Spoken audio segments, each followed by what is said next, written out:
Sir, ಈ ಮಾನವ ಮಂಗನಿಂದ ಮಾನವನಾದ ನಂತರ ಮಾನವನ ಒಂದು ಜೀವನ ಹೇಗಿತ್ತು ಸರ್? ಆ ಒಂದು ಯುಗವನ್ನ ಏನಂತ ಕರೀತಾ ಇದ್ರು? ಆ ಒಂದು ಜೀವನ ಹೇಗಿತ್ತು ಸರ್? ಸರ್, ಮಂಗನಿಂದ ಮಾನವ ಅನ್ನೋದು ಈಗ ಮಾನವನ ವಿಕಸನದಲ್ಲಿ ಶ್ರೀ ಚಾರ್ಲ್ಸ್ ಡಾರ್ವಿನ್ ರವರ ಒಂದು ವಾದದಿಂದ ನಮಗೆ ಸಂಪೂರ್ಣವಾಗಿ ತಿಳಿದಿದೆ. ಶಿಲಾಯುಗ ಅಂತಕ್ಕಂಥ ಒಂದು ಯುಗದಲ್ಲಿ ಮಾನವನ ಒಂದು ಅಧ್ಯಯನ ನಮಗೆ ಕಂಡು ಬರ್ತದೆ. ಉದಾಹರಣೆಗೆ ಈ ಶಿಲಾಯುಗ ಅಂದರೆ ಮೊಟ್ಟ ಮೊದಲಿಗೆ ಶಿಲೆಗಳನ್ನ ಆಯುಧಗಳನ್ನಾಗಿ ಮಾನವ ಉಪಯೋಗಿಸಿ ತನ್ನ ಒಂದು ಜೀವನವನ್ನು ನಡೆಸ್ತಾ ಇದ್ದಂತಹ ಒಂದು ಯುಗವನ್ನ ಶಿಲಾಯುಗ ಅಂತ ನಾವು ಕರಿತೀವಿ. ನೋಡಿ, ಈ ಇತಿಹಾಸವನ್ನ ನಮ್ಮ ಅಧ್ಯಯನದ ದೃಷ್ಟಿಯಿಂದ ಎರಡು ಭಾಗಗಳನ್ನಾಗಿ ನಾವು ಅಧ್ಯಯನ ಮಾಡ್ತೇವೆ. ಒಂದು ಇತಿಹಾಸ ಪೂರ್ವ ಕಾಲ, ಮತ್ತೊಂದು ಇತಿಹಾಸ ಕಾಲ. ಈಗ ಲಿಖಿತ ದಾಖಲೆಗಳು ಇರತಕ್ಕಂಥ ಒಂದು ಕಾಲವನ್ನು ನಾವು ಇತಿಹಾಸ ಕಾಲ ಅಂತ ಅಧ್ಯಯನ ಮಾಡಿದರೆ, ಲಿಖಿತ ಆಧಾರಗಳ ಲಭ್ಯವೇ ಇಲ್ಲದೆ ಇರತಕ್ಕಂತಹ ಒಂದು ಕಾಲವನ್ನು ನಾವು ಇತಿಹಾಸ ಪೂರ್ವ ಕಾಲ ಅಂತ ಕರಿತೀವಿ. ಈ ಒಂದು ಇತಿಹಾಸ ಪೂರ್ವ ಕಾಲದಲ್ಲಿ ನಮಗೆ ಶಿಲಾಯುಗದ ಒಂದು ಅಧ್ಯಯನ ಮುಖ್ಯವಾಗಿ ಕಂಡು ಬರುತ್ತೆ. ಶಿಲಾಯುಗದಲ್ಲಿ ಮಾನವ ಹೇಗಿದೆ ಸರ್? ಸರ್, ಶಿಲಾಯುಗ ಅನ್ನೋ ಒಂದು ಪದ ಮೂಲತಃ ಈ ಒಂದು ಆಂಗ್ಲ ಪದವಾಗಿರ್ತಕ್ಕಂತಹ ಪೇಲಿಯೋಲಿಥಿಕ್ ಕಲ್ಚರ್ ಅನ್ನೋ ಒಂದು ಪದದಿಂದ ಬಂದಿದೆ. ಈಗ ಪೇಲಿಯೋ ಅಂದ್ರೆ ಹಳೆಯ, ಲಿಥಿಕ್ ಅಂತಂದ್ರೆ ಶಿಲೆ, ಅಂದ್ರೆ ಹಳೆಯ ಕಾಲದ ಒಂದು ಶಿಲಾಯುಗದ ಮಾನವನ್ನ ಕುರಿತು ಅಧ್ಯಯನ ಮಾಡತಕ್ಕಂತಹ ಒಂದು ಸಂಸ್ಕೃತಿನ ಶಿಲಾಯುಗ ಸಂಸ್ಕೃತಿ ಅಂತ ನಾವು ಅಧ್ಯಯನದಲ್ಲಿ ಕರಿತೀವಿ.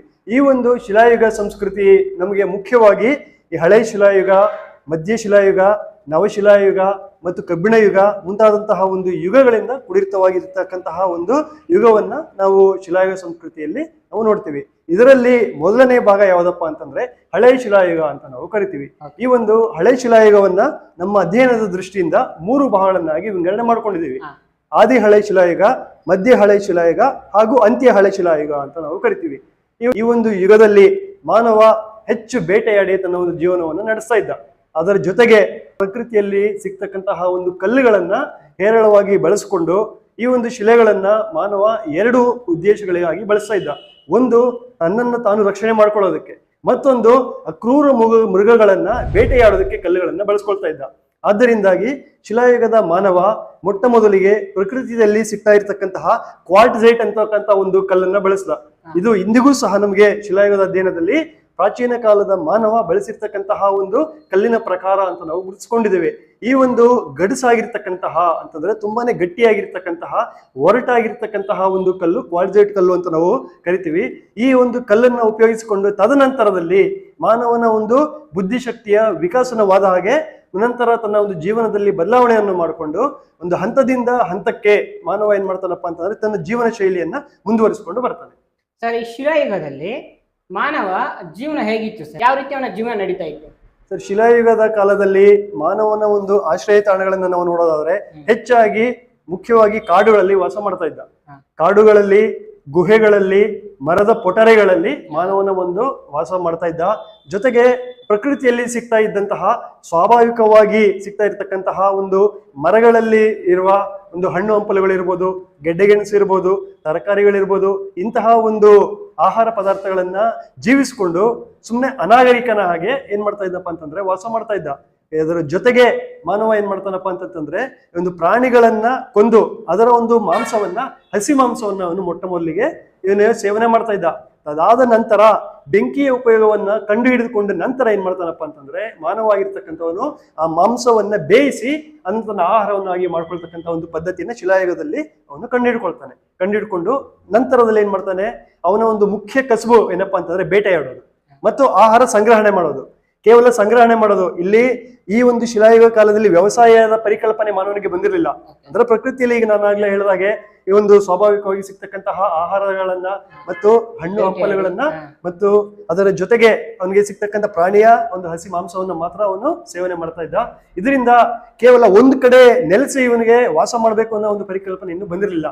ಈಗಲೂ ಕೆಲವು ಮಾನವರನ್ನ ನಾವು ಏನಾದ್ರು ತಪ್ಪು ಮಾಡಿದ್ರೆ ಅನಾಗರಿಕ ನೀನು, ಪ್ರಾಣಿ ನೀನು ಅಂತ ಹೇಳಿ ನಾವು ಹೋಲಿಕೆ ಮಾಡ್ತೀವಿ. ಯಾಕೆಂತಂದ್ರೆ ಪ್ರಾಣಿಗಳಿಗೂ ಮಾನವನಿಗೂ ಇರ್ತಕ್ಕಂಥ ಒಂದು ವ್ಯತ್ಯಾಸ ಏನಪ್ಪಾ ಅಂತಂದ್ರೆ ಈ ಒಂದು ಬುದ್ಧಿ ವಿಕಾಸ ಅಂತ ನಾವು ಕರಿಬಹುದು. ಅದಕ್ಕೆ ಇಡೀ ಒಂದು ಭೂಮಿ ಮೇಲೆ ಇರ್ತಕ್ಕಂತಹ ಎಲ್ಲ ಪ್ರಾಣಿಗಳಲ್ಲೂ ಹೆಚ್ಚು ಬುದ್ಧಿಶಾಲಿಗಿರ್ತಕ್ಕಂಥ ಪ್ರಾಣಿ ಯಾವ್ದಪ್ಪ ಅಂತಂದ್ರೆ ಮಾನವ ಪ್ರಾಣಿ ಅಂತ ನಾವು ಕರೆದಿದ್ದೀವಿ. ಅದರಿಂದ ಮಾನವ ಆಗಿರ್ತಕ್ಕಂಥ ಒಂದು ಶಿಲಾಯುಗದಲ್ಲಿ ಅವನಿಗೆ ಯಾವುದೇ ರೀತಿಯ ಒಂದು ಸಂಸ್ಕೃತಿ ಇರ್ಬೋದು, ಮತ್ತು ವಾಸ ಮಾಡತಕ್ಕಂಥ ಪರಿಕಲ್ಪನೆ ಇರ್ಬೋದು, ಮತ್ತು ಯಾವುದೇ ರೀತಿಯ ಒಂದು ಭಾವನೆಗಳಾಗಿರ್ತಕ್ಕಂಥದ್ದು ನಮಗೆ ಕಂಡು ಬರ್ತಾ ಇರಲಿಲ್ಲ. ಒಟ್ಟಾರೆಯಾಗಿ ಹೇಳೋದಾದ್ರೆ ಒಂದು ಅನಾಗರಿಕ ಸಂಸ್ಕೃತಿ ಆಗಿರ್ತಕ್ಕಂಥದ್ದು ಶಿಲಾಯುಗ ಕಾಲದಲ್ಲಿ ಮಾನವ ಆಗಿರ್ತಕ್ಕಂಥವನು ಒಂದು ಮುಂದುವರಿಸ್ಕೊಂಡು ಬರ್ತಾ ಇದ್ದ ಅಂತ ನಾನು ಈ ಮೂಲಕ ನಿಮ್ಗೆ ಹೇಳಬಲ್ಲೆ. ಸರ್, ಹಾಗಾದ್ರೆ ಈ ಶಿಲಾಯುಗದ ಲಕ್ಷಣಗಳು ಹೇಗಿರುತ್ತೆ ಸರ್? ಶಿಲಾಯುಗದ ಲಕ್ಷಣಗಳನ್ನು ನಾವು ನೋಡೋದಾದ್ರೆ, ಈ ಒಂದು ಶಿಲಾಯುಗದಲ್ಲಿ ಹೆಚ್ಚಾಗಿ ನಮಗೆ ಇದು ಕೇವಲ ಬೆಟ್ಟಗುಡ್ಡಗಳಿಂದ ಆವೃತವಾಗಿರ್ತಕ್ಕಂತಹ ಒಂದು ಕಾಡು ಅಂತ ನಾವು ಕರಿತೀವಿ. ಮತ್ತು ಈ ಒಂದು ಬೆಟ್ಟಗುಡ್ಡಗಳು, ಅದರ ಜೊತೆಗೆ ಪರಿಸರದಲ್ಲಿ ಇರತಕ್ಕಂತಹ ಮುಖ್ಯವಾಗಿ ನಮಗೆ ಕಂಡು ಬರತಕ್ಕಂತಹ ಪೊಟರೆಗಳು ಹಾಗೂ ಕಲ್ಲಿನ ಒಂದು ಆಯುಧ, ಅದರಲ್ಲೂ ಸಹ ಶಿಲಾಯುಗದ ಒಂದು ಲಕ್ಷಣಗಳಲ್ಲಿ ಮೊಟ್ಟ ಮೊದಲನೇ ಲಕ್ಷಣ ಏನಪ್ಪಾ ಅಂತಂದ್ರೆ ಕಲ್ಲಿನ ಆಯುಧಗಳ ಬಳಕೆ ಎಂದು ನಾವು ಕರಿತೀವಿ. ಮಾನವಾಗಿರ್ತಕ್ಕಂಥವನು ನೋಡಿ, ನಿಸರ್ಗದಲ್ಲಿ ಹೆಚ್ಚಾಗಿ ಸಿಗ್ತಾ ಇದ್ದಂತಹ ವಸ್ತುಗಳಲ್ಲೇ ಕಲ್ಲು ಹೆಚ್ಚಾಗಿ ನಮಗೆ ಕಂಡು ಬರ್ತಾ ಇತ್ತು. ಆದ್ದರಿಂದ ಆ ಒಂದು ಕಲ್ಲನ್ನ ಹಳೆ ಶಿಲಾಯುಗದ ಕಾಲದಲ್ಲಿ ಮಾನವ ಏನ್ ಮಾಡ್ತಾ ಇದ್ದಪ್ಪ ಅಂತಂದ್ರೆ ಈ ಪ್ರಾಣಿಗಳನ್ನ ಕೊಲ್ಲೋದಕ್ಕೆ ಆ ಕಲ್ಲನ್ನ ಒಂದು ಈಗಿನ ಕಾಲದಲ್ಲಿ ಚೂಪ್ ಮಾಡೋ ರೀತಿಯಾಗ್ಲಿ ಅಥವಾ ಮಸದು ಅದು ಉಪಯೋಗ ಮಾಡೋ ರೀತಿಯಾಗ್ಲಿ ಮಾಡ್ತಾ ಇರ್ಲಿಲ್ಲ. ನಿಸರ್ಗದಲ್ಲಿ ಸಿಗ್ತಕ್ಕಂಥ ಕಲ್ಲನ್ನ ಯಾವ ರೀತಿ ತಗೊಂಡು ಅವನು ಕೇವಲ ಒಂದು ಉದ್ದೇಶ ಏನಪ್ಪಾ ಆಗಿತ್ತು ಅಂತಂದ್ರೆ ಪ್ರಾಣಿಗಳನ್ನ ಕೊಲ್ಲಬೇಕು ಮತ್ತು ಆಹಾರ ಸಂಗ್ರಹಣೆ ಮಾಡಬೇಕು, ಮತ್ತು ತನ್ನನ್ನ ಕೊಲ್ಲೋಕೆ ಬರೋ ಪ್ರಾಣಿಗಳಿಂದ ತನ್ನನ್ನು ರಕ್ಷಣೆ ಮಾಡ್ಕೊಳ್ಬೇಕಾಯ್ತು. ಸೆಲ್ಫ್ ಪ್ರೊಟೆಕ್ಟಿಂಗ್ ಅಂತ ನಾವು ಕರಿತೀವಿ. ತನ್ನ ರಕ್ಷಣೆ ಮಾಡ್ಕೊಳ್ಳೋದಕ್ಕೋಸ್ಕರ ಒಂದು ಕಲ್ಲನ್ನ ಬಳಸಿ ಅವನು ಆಹಾರವನ್ನು ತಾನೇ ಸಂಗ್ರಹಿಸಿಕೊಂಡು ಅವನು ಭೂಮಿ ಮೇಲೆ ವಾಸ ಇರಲಿಲ್ಲ, ಮರಗಳ ಮೇಲೆ ವಾಸ ಮಾಡ್ತಾ ಇದ್ದ. ಅವನಿಗೆ ಭಾಷೆಯ ಒಂದು ಅರಿವು ಇರಲಿಲ್ಲ, ಮತ್ತು ಈ ಲಿಪಿ ಆಗ್ಲಿ ಅಥವಾ ಯಾವ ಭಾಷೆಯಲ್ಲಿ ಕರಿಬೇಕು, ಅವನ ಒಂದು ಭಾಷೆ ಯಾವ್ದಪ್ಪ ಆಗಿತ್ತು ಶಿಲಾಯುಗದ ಕಾಲದಲ್ಲಿ ಅಂತಂದ್ರೆ ಸನ್ನೆಗಳು.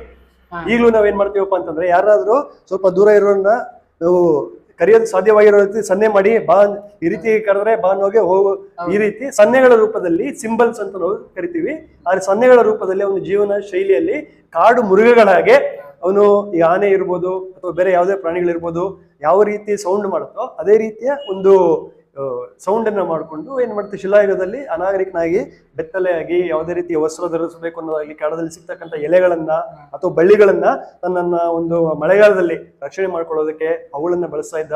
ಮತ್ತು ಮರದ ಒಂದು ವಸ್ತುಗಳನ್ನ ತನ್ನ ಒಂದು ಆಯುಧಗಳನ್ನಾಗಿ ಬಳಸ್ತಾ ಇದ್ದ. ಕಲ್ಲುಗಳನ್ನ ಮತ್ತು ಮರದ ಕೊಂಬೆಗಳನ್ನ ಅವನು ಬಳಸಿಕೊಂಡು ಕೊಡಲಿಗಳನ್ನು ತಯಾರು ಮಾಡ್ಕೊಳ್ತಾ ಇದ್ದ. ಕಲ್ಲಿನ ಕೊಡಲಿಗಳನ್ನ ಮರದ ಸಹಾಯದಿಂದ ಅವನು ತಯಾರು ಮಾಡಿಕೊಂಡು ಅವನ ಒಂದು ಕೇವಲ ಅವನಿಗೆ ಯಾವುದೇ ರೀತಿಯ ಭವಿಷ್ಯದ ಪರಿಕಲ್ಪನೆ ಇರಲಿಲ್ಲ. ತಾನು ಸುಮ್ಮನೆ ವಾಸ ಮಾಡ್ತಾ ಇದೀವಿ ಭೂಮಿ ಮೇಲೆ, ಹುಟ್ಟಿದ ಮೇಲೆ ತಾನು ಒಬ್ಬ ಮಾನವ ಮನುಷ್ಯ, ಒಂದು ನಾಗರಿಕತೆ ಅಂದ್ರೆ ಏನು ಅಂತಕ್ಕಂಥ ಒಂದು ಪರಿಕಲ್ಪನೆ ಇನ್ನೂ ಶಿಲಾಯುಗದ ಮಾನವನಿಗೆ ಬಂದಿರಲಿಲ್ಲ. Sir, okay. ಈ ಶಿಲಾಯುಗ ಅಂತ ಹೇಳ್ತಾ ಇದ್ದೀರಾ, ಈ ಶಿಲಾಯುಗ ಸಂಸ್ಕೃತಿ ಅಂದ್ರೆ ಏನು ಸರ್? ಸರ್, ಶಿಲಾಯುಗ ಸಂಸ್ಕೃತಿ ಅಂತಂದ್ರೆ ಈಗಾಗಲೇ ನಾನು ನಿಮ್ಗೆ ಹೇಳಿದಾಗೆ ಶಿಲಾಯುಗ ಸಂಸ್ಕೃತಿ ಅಂತಕ್ಕಂಥದ್ದು ಸಹ ಈಗ ನಮಗೆ ಕಂಡು ಬರ್ತಕ್ಕಂತಹ ಒಂದು ಸಂಸ್ಕೃತಿಗಳಿಂದ ವಿಭಿನ್ನವಾಗಿರ್ತಕ್ಕಂಥ ಒಂದು ಸಂಸ್ಕೃತಿ ಅಂದ್ರೆ ಅನಾಗರಿಕ ಸಂಸ್ಕೃತಿ ಅಂತ ಸಹ ನಾವು ಕರಿಬಹುದು. ಅಂದ್ರೆ ಒಟ್ಟಾರೆಯಾಗಿ ಹೇಳೋದಾದ್ರೆ ಒಂದು ಶಿಲಾಯುಗ ಸಂಸ್ಕೃತಿಯಲ್ಲಿ ಶಿಲಾಯುಗವನ್ನ ಅಧ್ಯಯನದ ದೃಷ್ಟಿಯಿಂದ ಆದಿ ಹಳೆ ಶಿಲಾಯುಗ, ಮಧ್ಯ ಹಳೆ ಶಿಲಾಯುಗ, ಅಂತ್ಯ ಹಳೆ ಶಿಲಾಯುಗ, ನವಶಿಲಾಯುಗ, ಸೂಕ್ಷ್ಮ ಶಿಲಾಯುಗ ಮತ್ತು ಕಬ್ಬಿಣ ಯುಗ ಅಂತಕ್ಕಂಥ ಒಂದು ಯುಗಗಳನ್ನಾಗಿ ನಾವು ವಿಂಗಡಣೆ ಮಾಡ್ಕೊಳ್ತೀವಿ. ಈ ಆದಿ ಹಳೆ ಶಿಲಾಯುಗ, ಮಧ್ಯ ಹಳೆ ಶಿಲಾಯುಗ ಮತ್ತು ಅಂತ್ಯ ಹಳೆ ಶಿಲಾಯುಗದಲ್ಲಿ ಮಾನವನ ಜೀವನ ಈ ಒಂದು ಸಂಸ್ಕೃತಿಯಲ್ಲಿ ಕೇವಲ ಒಂದು ಊಹಾಪೋಹಗಳಿಂದ ಮತ್ತು ಒಂದು ಬರೀ ಜೀವನ ಮಾಡೋದ್ರಲ್ಲೇ ಅವನ ಒಂದು ಸಂಸ್ಕೃತಿಯನ್ನ ಮತ್ತು ಅವನ ಒಂದು ಜೀವನವನ್ನ ಎಳಿತಾ ಇದ್ದ. ಈ ಒಂದು ಸೂಕ್ಷ್ಮ ಶಿಲಾಯುಗ ಅಂತ ಒಂದು ಯುಗ ಕಂಡು ಬರುತ್ತೆ. ಸೂಕ್ಷ್ಮ ಶಿಲಾಯುಗದಲ್ಲಿ ಸುಮಾರು ವರ್ಷಗಳಾದ ಮೇಲೆ ಒಂದು ಆಯುಧಗಳನ್ನ ಅವನು ಚಿಕ್ಕ ಆಯುಧಗಳನ್ನ ಅವನು ಬಳಸ್ಕೊಳ್ಳೋದಕ್ಕೆ ಶುರು ಮಾಡ್ತಾನೆ. ಉದಾಹರಣೆಗೆ ಪ್ರಾಣಿಗಳನ್ನ ಕೊಂದಾದ ಮೇಲೆ ಆ ಪ್ರಾಣಿಗಳ ಮೂಳೆಗಳನ್ನ, ಬೋನ್ಸ್ ಅಂತ ನಾವು ಕರಿತೀವಿ, ಆ ಮೂಳೆಗಳನ್ನ ಆಯುಧಗಳನ್ನಾಗಿ ಬಳಸ್ಕೊಳ್ತಾ ಇದ್ದ.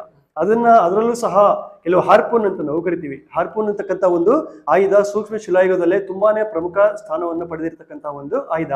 ಒಟ್ಟು ಸೂಕ್ಷ್ಮ ಶಿಲಾಯುಗ ಅದನ್ನ ಮೈಕ್ರೋಲಿಥಿಕ್ ಅಥವಾ ಮೆಸೋಲಿಥಿಕ್ ಕಲ್ಚರ್ ಅಂತ ಇಂಗ್ಲಿಷ್ ಅಲ್ಲಿ ಕರಿತೀವಿ. ಮೆಸೋ ಅಂತಂದ್ರೆ ಸೂಕ್ಷ್ಮ, ಲಿಥಿಕ್ ಅಂತಂದ್ರೆ ಶಿಲೆ.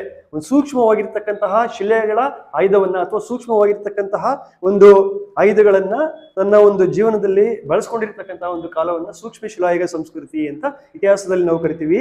ಈ ಒಂದು ಸಂಸ್ಕೃತಿ ಅಥವಾ ಶಿಲಾಯುಗ ಸಂಸ್ಕೃತಿಗೆ ಹೋಲಿಸಿದರೆ ಶಿಲಾಯುಗ ಸಂಸ್ಕೃತಿಗಿಂತ ಸೂಕ್ಷ್ಮ ಶಿಲಾಯುಗ ಸಂಸ್ಕೃತಿ ತದನಂತರದ ಒಂದು ಸಂಸ್ಕೃತಿಯಾಗಿದೆ. ಓಕೆ ಸರ್, ಈಗ ಶಿಲಾಯುಗ ಸಂಸ್ಕೃತಿ ಅಂತ ನಾವೇನಂತೀವಿ, ಈ ಮಾನವ ಜೀವನದಲ್ಲಿ ಅಂದ್ರೆ ಆದಿಮಾನವನ ಜೀವನದಲ್ಲಿ ಬಳಸಿದಂತಹ ಆಯುಧಗಳ ಆಧಾರದ ಮೇಲೆ ನಾವು ಈ ಹೆಸರನ್ನ ಕೊಟ್ಟಿದೀವ. ಹೌದು ಸರ್, ಬಳಸಿರ್ತಕ್ಕಂತಹ ಒಂದು ಆಯುಧಗಳ ಆಧಾರದ ಮೇಲೆ ಮತ್ತು ಮಾನವ ನೆಲೆಸಿರ್ತಕ್ಕಂತಹ ಒಂದು ಪ್ರದೇಶಗಳ ಆಧಾರದ ಮೇಲೆ ಮತ್ತು ಮಾನವ ಯಾವ ಕಾಲದಲ್ಲಿ ನೆಲೆಸಿದ್ದ ಅವನ ಒಂದು ಅವಶೇಷಗಳು ನಮಗೆ ಸಿಕ್ಕಿರುತ್ತೆ. ಒಂದು ವಿಶೇಷವಾಗಿ ಮೂಳೆಗಳ ರೂಪದಲ್ಲಿ ಸಿಕ್ಕಿರುತ್ತೆ. ಯಾಕಂತಂದ್ರೆ ಮನುಷ್ಯ ಸತ್ತ ಮೇಲೆ ಒಂದು ಬೋನ್ಸ್ ಮೂಳೆ ಆಗಿರ್ತಕ್ಕಂಥದ್ದು, ನಮ್ಮ ಮೂಳೆ ಬಿಟ್ಟರೆ ಬೇರೆ ಇನ್ನೇನು ಉಳಿಯೋದಿಲ್ಲ ನಮ್ಮ ದೇಹದ ಮೇಲೆ ಇರ್ತಕ್ಕಂಥ ಶಾಶ್ವತವಾಗಿ. ಈಗ ಪುರಾತತ್ವ ಶಾಸ್ತ್ರಜ್ಞರು ಉತ್ಖನನ ಮಾಡಿರ್ತಕ್ಕಂಥ ಸಂದರ್ಭದಲ್ಲಿ, ಉದಾಹರಣೆಗೆ ಈಗ ಆಫ್ರಿಕಾದಲ್ಲಿ ಅತಿ ಹೆಚ್ಚು ಶಿಲಾಯುಗಕ್ಕೆ ಸಂಬಂಧಪಟ್ಟಿರ್ತಕ್ಕಂತಹ ಮಾನವನ ಮೂಳೆಗಳು ಸಿಕ್ಕಿದೆ ನಮಗೆ. ಭಾರತದಲ್ಲೂ ಅನೇಕ ಕಡೆ ಉತ್ಖನನಕಾರ ಇರ್ತಕ್ಕಂಥವ್ರು ಮಾನವನ ಒಂದು ಮೂಳೆಗಳನ್ನ, ಶಿಲಾಯುಗ ಸಂಸ್ಕೃತಿಗಳನ್ನ, ಶಿಲಾಯುಗ ಸಮಾಧಿಗಳನ್ನ ಮತ್ತು ಮಾನವ ಉಪಯೋಗಿಸಿ ಬಿಟ್ಟು ಇರ್ತಕ್ಕಂಥ ಶಿಲಾಯುಧಗಳು ಸಿಕ್ಕಿರ್ತಕ್ಕಂಥ ನೆಲೆಗಳನ್ನ ಪತ್ತೆ ಹಚ್ಚಿದ್ದಾರೆ. ಪತ್ತೆ ಹಚ್ಚಿ ಅನೇಕ ಒಂದು ಶಿಲಾಯುಧಗಳನ್ನ, ಕಲ್ಲಿನ ಒಂದು ಆಯುಧಗಳನ್ನ ಪತ್ತೆ ಹಚ್ಚಿ ಶಿಲಾಯುಗ ಸಂಸ್ಕೃತಿಯನ್ನ ಒಂದು ಬೆಳಕಿಗೆ ತರುವಲ್ಲಿ ಅನೇಕ ಪುರಾತತ್ವ ಶಾಸ್ತ್ರಜ್ಞರು, ಇತಿಹಾಸಕಾರರು ಜೊತೆಗೂಡಿ ಕೆಲಸ ಮಾಡ್ತಾ ಇದ್ದಾರೆ. ಇಂದಿಗೂ ಸಹ ಅನೇಕ ಕಡೆ ಉತ್ಖನನಗಳು ನಡೀತಾನೆ ಇದೆ. ಈಗ ಇತಿಹಾಸ ಅಂತಂದ್ರೆ ಕೇವಲ ಒಂದು ಕಡೆ ಸ್ಥಿರವಾಗಿ ನಿಲ್ತಕ್ಕಂಥ ವಿಷಯ ಅಲ್ಲ. ಪ್ರತಿದಿನವೂ ಸಂಶೋಧನೆ ನಡೀತಾನೆ ಇದೆ. ಪ್ರತಿದಿನ ಸಂಶೋಧನೆ ನಡೆದ ಹಾಗೂ ಸಹ ಏನಾಗ್ತಾ ಇದೆ, ಇತಿಹಾಸ ಆಗಿರ್ತಕ್ಕಂಥದ್ದು ಇನ್ನು ಹಿಂದಿನ ಕಾಲಕ್ಕೆ ಹೋಗ್ತಾ ಇದೆ. ಇತಿಹಾಸದಲ್ಲಿ ಕಾಲವನ್ನಾಗಲಿ ಅಥವಾ ಸಂಖ್ಯೆಯನ್ನಾಗಲಿ ನಿರ್ದಿಷ್ಟವಾಗಿ ಹೇಳೋದಕ್ಕೆ ಸಾಧ್ಯವಿಲ್ಲ. ಸರ್, ಈಗ ಶಿಲಾಯುಗದ ಒಂದು ಸ್ಥಳಗಳು ಭಾರತದಲ್ಲಿ ಎಲ್ಲೆಲ್ಲಿ ಸಿಕ್ಕಿದೆ ಸರ್? ಶಿಲಾಯುಗದ ಸ್ಥಳಗಳು ಈಗಾಗಲೇ ನಾನು ನಿಮ್ಗೆ ಹೇಳಿದಾಗೆ ಭಾರತದಲ್ಲಿ ನೋಡೋದಾದ್ರೆ, ಈಗ ಇಡೀ ಉತ್ತರ ಭಾರತದಲ್ಲಿ ಈ ಒಂದು ಶಿಲಾಯುಗದ ಮಾನವನ ಮೊಟ್ಟ ಮೊದಲ ನೆಲೆ ಯಾವ್ದಪ್ಪ ಅಂತಂದ್ರೆ ಈ ಒಂದು ಹಿಮಾಲಯ ಪರ್ವತದಲ್ಲಿ ಇರ್ತಕ್ಕಂತಹ ಶಿವಾಲಿಕ್ ಗುಡ್ಡಗಳು ಅಂತ ನಾವು ಕರಿತೀವಿ. ಶಿವಾಲಿಕ್ ಕೇವ್ಸ್ ಅಂತ ನಾವು ಕರಿತೀವಿ. ಇದು ಪ್ರಾಚೀನ ಭಾರತದ ಅತ್ಯಂತ ಶಿಲಾಯುಗದ ಒಂದು ಕಾಲದ ಮಾನವನ ಹಳೆಯ ಒಂದು ನೆಲೆಗಳು. ಅದು ಬಿಟ್ರೆ ಉತ್ತರ ಭಾರತದಲ್ಲಿ ಮಾನವ ಆಗಿರ್ತಕ್ಕಂಥವ್ರು ಹೆಚ್ಚಾಗಿ ತಾಮ್ರವನ್ನ ಬಳಸ್ತಾ ಇದ್ದ, ತಾಮ್ರದ ಒಂದು ಲೋಹವನ್ನ. ಅದೇ ದಕ್ಷಿಣ ಭಾರತದಲ್ಲಿ ಮಾನವ ಆಗಿರ್ತಕ್ಕಂಥದ್ದು ಕಬ್ಬಿಣದ ಆಯುಧಗಳನ್ನ, ಕಬ್ಬಿಣದ ಲೋಹವನ್ನ ಹೆಚ್ಚಾಗಿ ಬಳಸ್ತಾ ಇದ್ದ.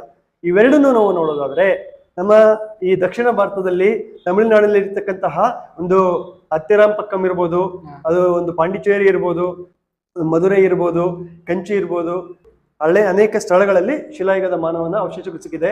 ಕರ್ನಾಟಕದಲ್ಲಿ ನೋಡೋದಾದ್ರೆ ಲಿಂಗಸುಗೂರು, ಬಳ್ಳಾರಿ, ನಿಟ್ಟೂರು, ಸಂಗನಕಲ್ಲು, ಮಹಾಗೌ, ಸನ್ನತಿ, ಇನಾಮ್ಗಾವ್ ಮುಂತಾದಂತಹ ಒಂದು ಹಳೆ ಶಿಲಾಯುಗದ ಮಾನವನ ಸ್ಥಳಗಳು ನಮಗೆ ಹೇಳುವಾಗಿ ಸಿಕ್ಕಿದೆ. ಅದು ಬಿಟ್ರೆ ಚಿತ್ರದುರ್ಗ ಜಿಲ್ಲೆಯ ಒಂದು ಬ್ರಹ್ಮಗಿರಿ ಮತ್ತು ಚಂದ್ರವಳ್ಳಿ, ಈ ಎರಡು ಸ್ಥಳಗಳು ಶಿಲಾಯುಗಕ್ಕೆ ಸಂಬಂಧಪಟ್ಟಿರ್ತಕ್ಕಂತಹ ಸ್ಥಳಗಳು.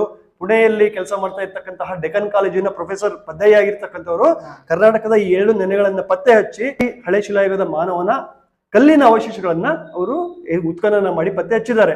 ಇದು ಸಹ ನಮಗೆ ಶಿಲಾಯುಗಕ್ಕೆ ಸೇರಿರ್ತಕ್ಕಂಥ ಅನೇಕ ಸ್ಥಳಗಳು ಅಂತ ನಾವು ಕರಿತೀವಿ. ಹೈದರಾಬಾದ್, ಕರ್ನೂಲು, ಇದು ಆಂಧ್ರ ಪ್ರದೇಶದಲ್ಲಿ ನಮಗೆ ಕಂಡು ಬರೋದು. ಮಹಾರಾಷ್ಟ್ರದಲ್ಲೂ ನಾಸಿಕ್ ಇರ್ಬೋದು ಮತ್ತು ಮಹಾರಾಷ್ಟ್ರದಲ್ಲಿ ಇನ್ನೂ ಅನೇಕ ಸ್ಥಳಗಳಾಗಿರ್ತಕ್ಕಂಥದ್ದು ನಮಗೆ ಶಿಲಾಯುಗಕ್ಕೆ ಸಂಬಂಧಪಟ್ಟ ಹಾಗೆ ನಮಗೆ ಕಂಡು ಬರುತ್ತೆ. ಸರ್, ಈಗ ನಮ್ಮ ಬೆಂಗಳೂರಲ್ಲಿ ಕೆಲ ಶಿಲಾಯುಗ ಕಾಲದ ಅವಶೇಷ ಸಿಕ್ಕಿದೆ ಅಂತ ಹೇಳ್ತಾರೆ. ಸೊ ಯಾವ ಸ್ಥಳ ಸರ್, ಏನಾದ್ರು ಐಡಿಯಾ ಇದೆಯಾ ಸರ್? ಬೆಂಗಳೂರಿನ ಶಿಲಾಯುಗ ಸ್ಥಳಗಳು ಅಂತಂದ್ರೆ ದೊಡ್ಡಬಳ್ಳಾಪುರ ಜಿಲ್ಲೆಯಲ್ಲಿ ಇರತಕ್ಕಂತಹ ಒಂದು ಸ್ಥಳಗಳು, ಮತ್ತು ಇದು ಯಾಕೆಂತಂದ್ರೆ ಡಿಸ್ಟ್ರಿಕ್ಟ್ ವೈಸ್ ನಮಗೆ ಕಂಡು ಬರ್ತವೆ. ಅದು ಬಿಟ್ರೆ ಬನ್ನೇರುಘಟ್ಟ, ನಮಗೆ ಸಮೀಪ ಇರತಕ್ಕಂತಹ ಬನ್ನೇರುಘಟ್ಟದಲ್ಲೂ ಸಹ ಶಿಲಾಯುಗದ ಮಾನವನ ಅನೇಕ ಅವಶೇಷಗಳು ಸಿಕ್ಕಿದೆ. ಅದು ಬಿಟ್ರೆ ಬೇಗೂರು, ನಮ್ಮ ಬೊಮ್ಮನಹಳ್ಳಿ ಬಳಿ ಇರ್ತಕ್ಕಂತಹ ಬೇಗೂರಿನಲ್ಲೂ ಅನೇಕ ಶಿಲಾಯುಗದ ಅವಶೇಷಗಳಾಗಿರ್ತಕ್ಕಂಥದ್ದು ಮತ್ತು ಶಿಲಾಯುಗದ ಕಲ್ಲಿನ ಆಯುಧಗಳು ಸಿಕ್ಕಿದೆ. ಅದು ಬಿಟ್ರೆ ನಮಗೆ ತಟ್ಟೆಕೆರೆ ಬಳಿ ಅನೇಕ ಶಿಲಾಯುಗದ ಆಯುಧಗಳು ಸಹ ಸಿಕ್ಕಿದೆ. ಇವೆಲ್ಲವನ್ನು ಸಹ ನಾವು ಬೆಂಗಳೂರಿನ ಸರ್ಕಾರಿ ವಸ್ತು ಸಂಗ್ರಹಾಲಯದಲ್ಲಿ ಈ ಒಂದು ಆಯುಧಗಳನ್ನು ನಾವು ನೋಡ್ಬೋದು. ಸರ್, ಈಗ ಉಳಿಮಂಗಲದಲ್ಲಿ ಒಂದು ಗುಹೆ ಇದೆ. ಆ ಗುಹೆಯಲ್ಲಿ ಆದಿಮಾನವರು ವಾಸ ಮಾಡ್ತಾ ಇದ್ರು ಅಂತೇಳಿ ಅಲ್ಲಿನ ಒಂದು ಸ್ಥಳ ಪುರಾಣ, ಇದು ನಿಜನಾ ಸರ್?